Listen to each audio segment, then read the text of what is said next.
नमस्कार दोस्तों। इस कहानी के सभी पात्र और घटनाएं काल्पनिक है।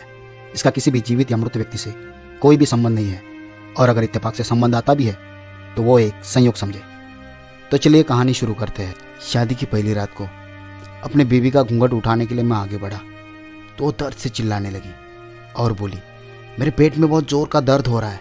मैं उसे अस्पताल लेकर पहुंचा तो उसने एक बच्चे को जन्म दे दिया। मैं तो सोचते ही रह गया था और बीवी से बोला, मैं तुम्हें तलाक दे दूंगा। तो मेरे पैरों में गिर कर बोली, मुझे सिर्फ 1 हफ्ते का समय दे दो, नहीं तो मैं बदनाम हो जाऊंगी। मैं मान गया। तो वो बोली, आप कभी भी इस बच्चे का चेहरा नहीं देखेंगे, नहीं तो अनर्थ हो जाएगा। मुझे उस बच्चे में कोई दिलचस्पी नहीं थी, इसलिए इस बात के लिए मैं राजी हो गया और उस बच्चे को घर ले आया। मगर उस बच्चे के आने से मुझे अपने कारोबार में बहुत मुनाफा होने लगा था। मेरे मन में ईर्ष्या पैदा हो गई और मैं सोचने लगा, जरा उस बच्चे का चेहरा तो देखूं। मगर बीवी उसके चेहरे को हमेशा ढक कर रखती थी। एक दिन मौका पाकर यूं ही उसके चेहरे से कपड़ा हटाया तो मेरे पैरों तले से जमीन निकल गई, क्योंकि वो बच्चा तो आज मेरे छोटे भाई की शादी थी। वो बहुत ही खुश लग रहा था। मेरे दिल में भी शादी का ख्याल आया, क्यों ना मैं भी अपना घर बसा ही लूँ, क्योंकि मैं अच्छा खासा कमाता था, जबकि मेरा छोटा भाई तो मेरे पास ही काम करता था और उम्र में मुझसे 10 साल छोटा था। मैंने अगले दिन माँ से बात की और बोला, माँ मेरी भी शादी करा दो। 36 साल का तो हो चुका हूँ, यूं ही उम्र बीत जाएगी तो हाथ मलता रह जाऊंगा। माँ जोर जोर से हंसने लगी और बोली, श्याम तुम्हारे मन में शादी का विचार कहाँ से आया, और अभी जल्दी भी किस बात की है? अभी तो रोहन की शादी है, अभी इस शादी में बहुत ज़्यादा खर्चा हुआ है, ऐसे में तुरंत दूसरी शादी कैसे मुमकिन हो सकती है? मेरे चेहरे पे चिंता की लकीर साफ झलक रही थी। मैं बोला, रोहन से बड़ा मैं था। रीति रिवाज के मुताबिक आप मेरी शादी पहले करती, लेकिन आपने मेरे बारे में नहीं सोचा। अब मैं अपनी फिक्र ना करूं तो क्या पड़ोसी मेरी फिक्र करेंगे? माँ के चेहरे पे हर वक्त मुस्कुराहट झलकती रहती थी। अब भी वो मुस्कुरा कर बोली, क्यों फिक्र करता है मेरे बच्चे? तुम देखना, मैं तुम्हारे लिए बहुत जल्द कोई अच्छी सी लड़की ढूंढ निकालूंगी। रोहन की शादी तो मैंने इसलिए की है क्योंकि वो ठीक से काम धंधा तो करता नहीं है। बीवी आएगी तो सिर पे जिम्मेदारी आ जाएगी। मैंने सिर हिला दिया तो माँ उठकर मेरे लिए 1 गिलास पानी और 2 गोलियां ले आई थी। वो बोली, ये खा लो। मैंने चेहरा बिगाड़ते हुए कहा, माँ आप हर रोज़ मुझे कड़वी गोलियां क्यों खिलाती हो? तो माँ बोली, श्याम तुम तो ये गोलियां बचपन से खा रहे हो ना, क्योंकि तुम्हें गुर्दे की तकलीफ है ना। डॉक्टर ने कहा है कि जरा सी लापरवाही से बना बनाया इलाज बिगड़ जाएगा। फिर सोचो तो तुम्हारी शादी कैसे करूँगी? मैंने हंसकर वो दवाई खाई और अपने काम पर आ गया था। रोहन की बीवी बहुत ही अच्छी लड़की थी, मेरी बहुत ही इज्जत करती थी। मुझे भैया भैया कहते नहीं थकती थी। जब रोहन बाहर से आता था तो गुलाब की तरह खिल जाती थी। मेरा भी दिल चाहता था मेरी भी बीवी हो, मेरे लिए अलग अलग तरह का खाना बनाए, मेरे घर आते ही खुश हो जाए। लेकिन माँ इस तरह से मेरे शादी की बात को टाल रही थी कि मैं अभी 10 साल का ही हुआ हूँ। मुझे तो ऐसा लग रहा था कि माँ मेरी शादी इसलिए नहीं कर रही क्योंकि मैं बिजनेस में जो मुनाफा कमाता था वो पूरा माँ के हाथ में ही ला के देता था। उनको ये डर होगा कि बीवी आ जाएगी तो मेरा बेटा बदल जाएगा। मैंने माँ से कई बार शादी के बारे में कहा तो वो आखिर मजबूर हो गई और मेरे लिए लड़की ढूंढने लगी थी। बहुत लड़कियां देखने के बाद माँ को पायल नाम की लड़की पसंद आ गई थी। माँ ने मुझे उसकी तस्वीर दिखाई तो मैं खुशी से उछल ही पड़ा था। वो इतनी हसीन थी कि कोई जवाब ही नहीं। मैंने माँ को हाँ कह दी तो मेरी शादी की तैयारी भी शुरू हो चुकी थी।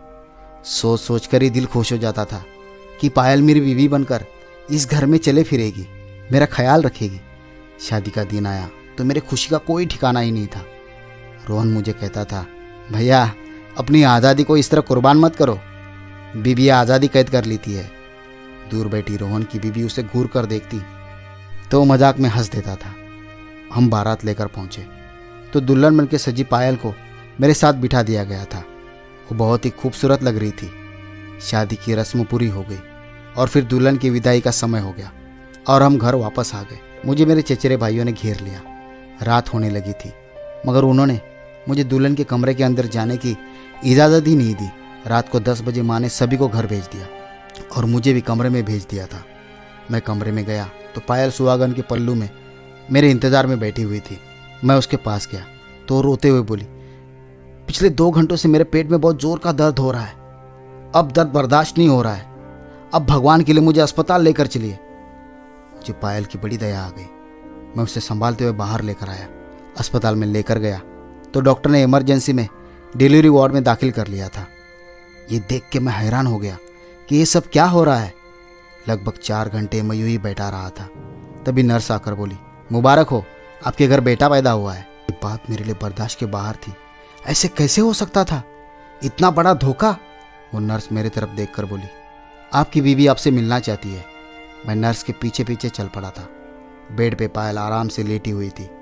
मेरा दिल कर रहा था कि थप्पड़ मार मार कर उसकी जान ही निकाल दूं। मैं बोला, पायल, किसका गुनाह लेकर तू मेरे घर आ गई हो? तुम्हें जरा सी भी शर्म नहीं आई इतना बड़ा धोखा देते हुए? हाँ, लेकिन तुम बेफिक्र रहो।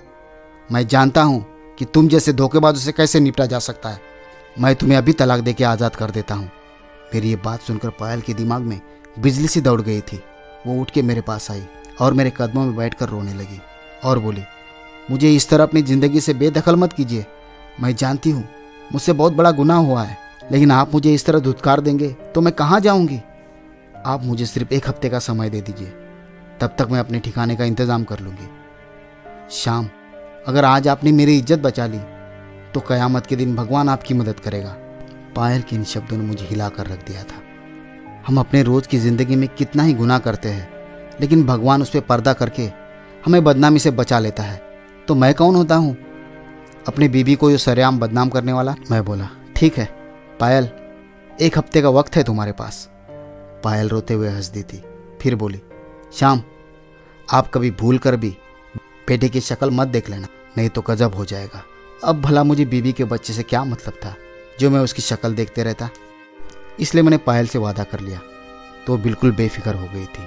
अब सबसे ज़्यादा डर मुझे अपने घर वालों के सवालों का था कि भला उनसे क्या कहूँगा।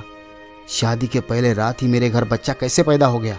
पायल शायद मेरी सोच में डूबी शक्ल देख के समझ चुकी थी, इसलिए वो बोली, शाम, आप घर वालों की बिल्कुल भी परवाह मत कीजिए, उन सबको मैं संभाल लूँगी। पायल की डिलीवरी नॉर्मल हुई थी, इसलिए डॉक्टर ने उसे डिस्चार्ज दे दिया था। हम दोनों सुबह जब घर पहुँचे तो लिविंग रूम मेहमानों से भरा हुआ था। सब हमें देखकर चौंक गए थे, जबकि फिक्र से मेरा हाल बुरा हो चुका था। माँ जल्दी से आगे बढ़ी और बोली, क्या बात है शाम, तुम लोग कहाँ गायब हो गए थे? पायल आगे बढ़ी और बोली, माँ जी, रात को अचानक मेरा पानी पूरी खाने का मन हो गया था। मैंने शाम से जिद की तो वो मुझे अपने साथ ले गए। फिर हम गार्डन में चले गए तो गार्डन के पिछले हिस्से में हमें नवजात शिशु की आवाज़ आने लगी। हमने जल्दी से आगे बढ़कर देखा तो ये नन्हा सा बच्चा चादर में लिपटा हुआ बहुत ज़ोर ज़ोर से रो रहा था। मैं इसे अपने साथ घर ले आई हूँ। लिविंग रूम में मौजूद सब लोगों को मानो जैसे सांप सूंघ गया था। माँ आगे बढ़ी और उन्होंने पायल के हाथ से बच्चे को ले लिया और बोली, शाम, तुम जानते हो ना, जो मिलने वाले बच्चे गुमनाम बाप की निशानी होते हैं। तुम इस बच्चे को अपना नाम, अपनी मोहब्बत तो दे सकोगे ना? मैंने नाम में सर हिला दिया और बोला, मैं कुछ नहीं जानता, यह आपकी बहू का कारनामा है। इतना कहकर मैं अंदर चला गया था। शादी के बाद वाला फंक्शन हमने कैंसिल कर दिया था और खाना अनाथ आश्रम में भेज दिया था। सब मेहमान अपने अपने घर लौट गए थे और मैंने भी वापस काम पर जाना शुरू कर दिया था। मैंने क्या सोचा था और क्या हुआ था मेरे साथ। बीबी हर वक्त अपने बच्चे में ही उलझी रहती थी और यूँ अपने बेटे का चेहरा छुपाती थी जैसे वो कोई और ही हो। मैं परेशान सा रहने लगा था, जबकि रोहन और उसकी बीबी अपनी ज़िंदगी में बहुत खुश थे। रोहन की बीबी पेट से थी। पायल ने अपने बेटे का नाम राहुल रखा था। माँ भी राहुल के साथ घुल मिल गई थी। वो अक्सर मुझे समझाया करती थी, शाम, अगर दिल बड़ा करके इस बच्चे को घर ले ही आए हो तो इसे यूँ दूरी मत बना के रखो। नेकी करने के बाद उसे दरिया में मत डालो। मैं माँ की बातों को एक कान से सुनकर दूसरे कान से निकाल दिया करता था। मैं कपड़े की एक बहुत बड़ी फैक्ट्री चला रहा था। रोहन को भी मैंने उसी फैक्ट्री में काम पे रखा था और कुछ महीनों से मेरा काम इतना अच्छा नहीं चल रहा था, मगर अब तो जैसे काम से फुर्सत ही नहीं मिलती थी। मुझे लगने लगा था शायद ये सब उस बच्चे के आने की वजह से हुआ है। पायल का ये बच्चा बहुत ही अच्छी किस्मत वाला है। मैं पायल को वापस जाने को भी नहीं कहता था कि कहीं फिर से मुझे धंधे में नुकसान न सहना पड़े। मेरा दिल कहता था मैं पायल और उसके बच्चे को अपना लूँ, मगर दिमाग इस बात के लिए राजी नहीं होता था। मैं इस किस्म की औरत के साथ हरगिज़ आगे की ज़िंदगी नहीं गुजार सकता था, जो शादी से पहले ही बच्चे को जन्म दे चुकी हो। मैं शाम को जब काम से घर लौटा तो पायल ने रो रो कर बुरा हाल करके रखा था। वो बोली, राहुल बहुत बीमार है, उसे डॉक्टर के पास लेकर जाना है। मैं उन दोनों को डॉक्टर के पास लेकर गया था। डॉक्टर ने दवा दी और घर वापस भेज दिया। बच्चा दवाई पी के सो गया था। मुझे भी नींद आ गई थी। न जाने मैं कितनी देर यूं ही सोता रहा। फिर मेरी आंख राहुल के रोने से खुली थी। मैं उठ के बैठ गया तो पायल को इधर उधर तलाश करने लगा, मगर वो कमरे में नहीं थी। मैंने बच्चे को देखा तो वो अपने चेहरे पे पड़े कपड़े की वजह से परेशान हो रहा था। वो उस कपड़े को अपने नन्हे नन्हे हाथों से हटाने की कोशिश कर रहा था, लेकिन वो उसमें कामयाब नहीं हो रहा था। पहले तो मैंने सोचा पायल को बुला लेता हूँ, मगर फिर ख्याल आया ऐसे छोटे से बच्चे से क्या दुश्मनी कि उसके चेहरे से कपड़ा भी ना हटा पाऊँ। मगर फिर पायल की कही हुई बात आज फिर मेरे कानों में गूंजने लगी थी कि बच्चे की शक्ल नहीं देखना, नहीं तो अनर्थ हो जाएगा। मैंने सिर झटक दिया और सोचा जो होगा देखा जाएगा, और मैंने हिम्मत करके बच्चे के चेहरे से कपड़ा हटा दिया था। ये देख के तो मेरे कदमों तले से जमीन ही निकल गई थी, क्योंकि वो तो हूबहू मेरे जैसा था। ऐसा लग रहा था जैसे राहुल मेरी ही फोटोकॉपी हो। इतने में कमरे का दरवाज़ा खुला और पायल अंदर आ गई थी। वो मुझे और राहुल को साथ बैठा देखकर हक्का भक्का रह गई थी। वो भागती हुई मेरे पास आई और बोली, आपने ये क्या कर दिया? मैं उसकी तरफ देखता ही रह गया और बोला, पायल मुझे ये बता, ये बच्चा किसका है? तुमने मुझसे शादी से पहले कब और किससे शादी की थी, या फिर शादी के बिना ही जन्म दिया है इसे? मैं एक एक बात जानना चाहता हूँ। पायल बोली, श्याम आप सच बर्दाश्त नहीं कर पाएंगे। मैं दहाड़ कर बोला, जब मैं शादी के पहले ही रात को जन्म लेने वाले बच्चे को बर्दाश्त कर सकता हूँ तो यकीन मानो मैं कुछ भी बर्दाश्त कर सकता हूँ। पायल गहरी सोच में पड़ गई। ऐसा लग रहा था कि मानो फैसला नहीं कर पा रही थी कि सच बताए कि झूठ, और फिर हिम्मत करके बोली, श्याम ये आपका बच्चा है। मैं हंस पड़ा और बोला, पायल मुझे मालूम है तुम जैसी औरतें इसी तरह से जवाब देके बात को दूसरे पे थोपना चाहती है, लेकिन मैं अब कोई भी बकवास बात नहीं सुनूंगा। मैं सब कुछ सच सच जानना चाहता हूँ, और याद रखो अगर तुमने मुझसे झूठ बोला तो मैं तुम्हें तलाक दे देगा। पायल रोने लगी और बोली, श्याम आप मुझ पे यकीन करें, ये सच में आपका ही बच्चा है। मुझे पायल अच्छी लगने लगी थी, इसलिए मैंने कभी उसके मर्जी के खिलाफ सवाल नहीं पूछा था, लेकिन आज मैंने ये सवाल पूछ ही लिया था तो उसका झूठ सुन के तो मैं दंगी रह गया। पायल तुम एक जीते जागते इंसान पर झूठा इल्ज़ाम कैसे लगा सकती हो? तुम यकीन करो मैं जितना प्यार तुमसे करता था उतना ही प्यार हमेशा करूंगा, मगर एक शर्त है, तुम मुझसे सब कुछ सच सच बता दो। पायल रोते हुए बोली, श्याम मैं आपसे झूठ नहीं बोल रही। मेरा दिमाग घूमने लगा था। मैं उसे कमरे में छोड़कर बाहर आ गया था। मैं सोचने लगा था कि इतनी प्यारी और मासूम से लगने वाली लड़की कितनी चालाक निकली है। मैं तो यहाँ तक सोचने लगा था कि जिस लड़की ने 9 महीने तक अपना पाप अपने माँ बाप और दूसरे लोगों से छुपा कर रखा था, वो तो सब कुछ कर सकती थी। मैं फैसले की घड़ी तक पहुँच चुका था। मैंने पक्का इरादा कर लिया था कि मैं पायल को तलाक दे दूंगा, क्योंकि झूठे इंसान पे जरा सा भी भरोसा नहीं किया जा सकता। इंसान की सिर्फ जबान ही सब कुछ होती है। जब वो अपनी जबान ही कहीं पास ना कर सके तो पीछे बचता ही क्या है? लेकिन राहुल वो मेरे जैसा क्यों था? उसकी शक्ल मुझसे इतनी क्यों मिलती थी? मैं अपनी सारी दोस्तियां याद करने लगा था। कॉलेज के ज़माने में मेरी कई लड़कियों के साथ दोस्ती रह चुकी थी, लेकिन असल में तो वो सिर्फ अच्छे दोस्त और कुछ नहीं। अब 5-6 सालों से मैंने किसी लड़की से बात नहीं की थी। फिर ये सब कैसे मुमकिन हो सकता है? ये भी तो हो सकता था कि पायल सच्ची कह रही हो, मगर कैसे? मैंने सोच लिया था कि जैसे ही मेरे सामने पायल का सच आ जाएगा मैं उससे अलग हो जाऊंगा। रात को जब मैं घर लौटा तो मैंने पायल की तरफ ध्यान ही नहीं दिया था और सोने के लिए लेट गया था। राहुल सारी रात रुक रुक कर रो रहा था। 4 घंटा पहले पायल ने मुझे झिंझोड़ कर डाला था। वो गुस्से में बोली, पहले तो आपको मालूम नहीं था कि बेटा आपका है, जब अभी मालूम पड़ ही गया है तो आपसे मुझे इस तरह के बर्ताव की उम्मीद ही नहीं थी। ये बच्चा सारी रात बुखार से तपता रहा है, मगर आपको उस पर जरा सी भी दया नहीं आई। मैं गुस्से में बोला, दवा पिला दो उसको, मेरा सिर मत खाओ। पायल बोली, सारी रात 4-4 घंटे बाद मैं इसे दवा पिलाती रही हूँ। इसका बुखार उतरना होता तो कब का उतर गया होता। आप हमें अस्पताल ले चलो। मुझे बच्चे पर तरस आ गया तो मैं उन दोनों को अस्पताल लेकर पहुंचा। नर्स ने उस पर इलाज करना शुरू कर दिया। 2 घंटे बाद उसका बुखार उतर गया था। डॉक्टर ने दवा देकर उसे डिस्चार्ज दे दिया।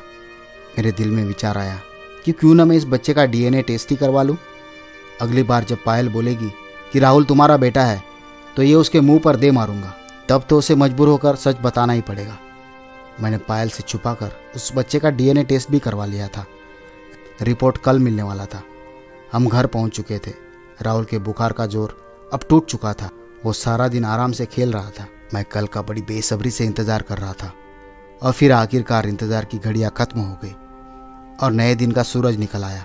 सुबह 11 बजे मुझे लैब से कॉल आ गई थी कि आप आकर टेस्ट की रिपोर्ट ले जाए। मैं धड़कते दिल के साथ लैब में पहुंचा।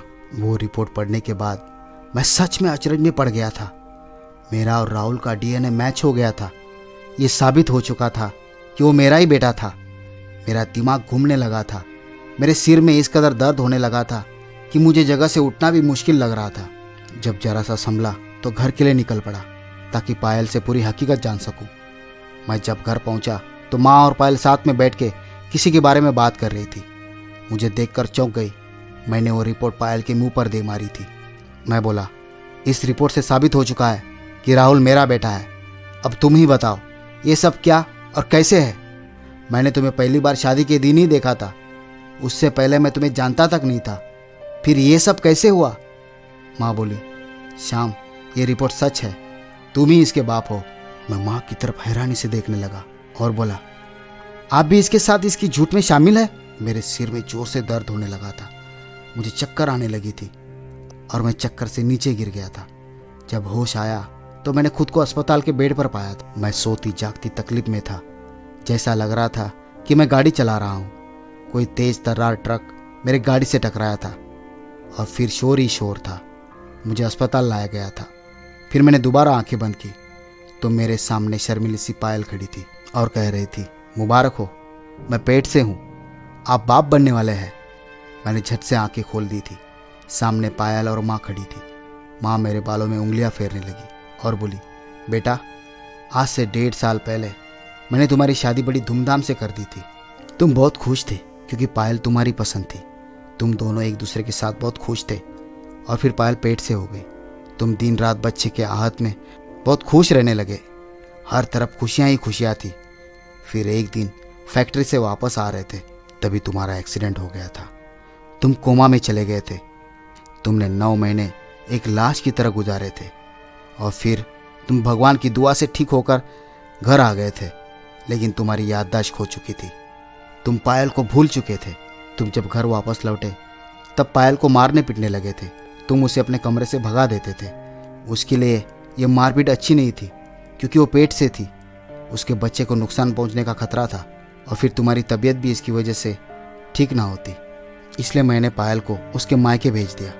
तुम्हें हर रोज़ याददाश्त वाली और जख्म भरने वाली दवाइयाँ ये कहकर खिलाती थी कि तुम्हारे गुर्दों में तकलीफ है। हालांकि तुम तो बिल्कुल ठीक थे। भगवान की कृपा से तुम बिल्कुल ठीक हो गए। रोहन की शादी के बाद जब तुमने अपनी शादी की रट लगा दी तो समझ में नहीं आया कि मैं क्या करूं। इसलिए मैं तुम्हें टालती रही और फिर सोच विचार करके गिने चुने रिश्तेदारों को बुलाकर पायल को मैं दोबारा दुल्हन बना के लाई। ये सब कुछ हमने तुम्हें ठीक होने के लिए तुमसे छुपा के रखा था। मैं माँ की बातें सुनकर अजीब सी हालत से गुजर रहा था। पायल ने मुझे वो सारी फ़ोटोज़ और वीडियोज़ दिखा दी थी जिसमें हमारी शादी हुई थी। मैं कोमा में रहा था और सब कुछ भगवान की मेहरबानी थी जो मैं कोमा से बाहर निकल आया था। तो दोस्तों ये थी आज की कहानी। अगर कहानी अच्छी लगी हो तो वीडियो को लाइक कीजिए और चैनल को सब्सक्राइब कीजिए क्योंकि आपका एक सब्सक्रिप्शन हमें हर बार मोटिवेट करेगा। तो दोस्तों मिलते हैं अगले वीडियो में एक और दिलचस्प कहानी के साथ। तब तक के लिए नमस्कार। धन्यवाद दोस्तों।